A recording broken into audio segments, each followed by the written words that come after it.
It's 5:10 in London, and my philosophy professor turns to me with curiosity.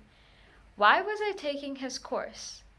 Was it to fulfill credit hours, acquire a new skill, or complete my major? I am in this class, professor, I tell him. Because the first time I went grocery shopping by myself when I was 19 years old in San Francisco.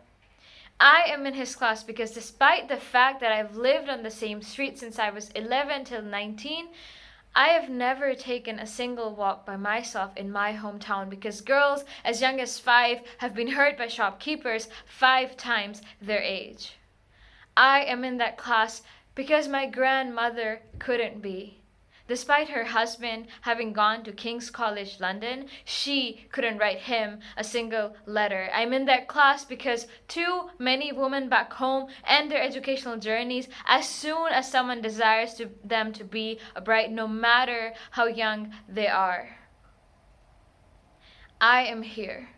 And I choose to travel on my own to the most remote corners of this world wherever my university places me because I know that traveling without a husband is still a far-fetched dream for most women in this world and especially in my family. And I know that while growing up, I barely saw women in the public spaces of my country, and I do not want young girls to grow up believing that they do not belong outside the boundaries of their house because they simply do not see enough women going for walks, driving a car, or pursuing a career.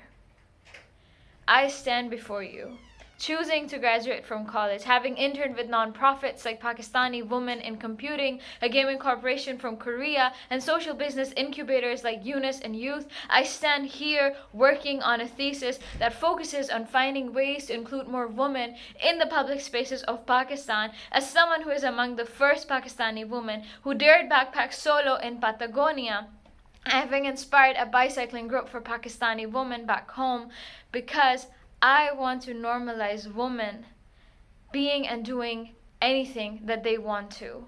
I want to normalize women being included and being more mobile in our world. And while many speak of the Western-centric ideas of achieving a more equal world, and while all of those are valid, I stand for the brown, the Asian, the East, the non-Western, the unheard voices because we too are an equally significant part of the global human community, though we often do not get the space. The world is a very unequal place. And I realize that despite everything, I am by far amongst the luckiest humans on this planet. I know that I stand before you today, not just on my own 2 feet, but on the shoulders of all the women before me, on the shoulders of my mother, my aunt, and countless women in history who paved the path for me. And by standing here, girls of the next generation would have shoulders to stand on when they climb the stairs to their dreams or to the local grocery store, hopefully long before they turn 19.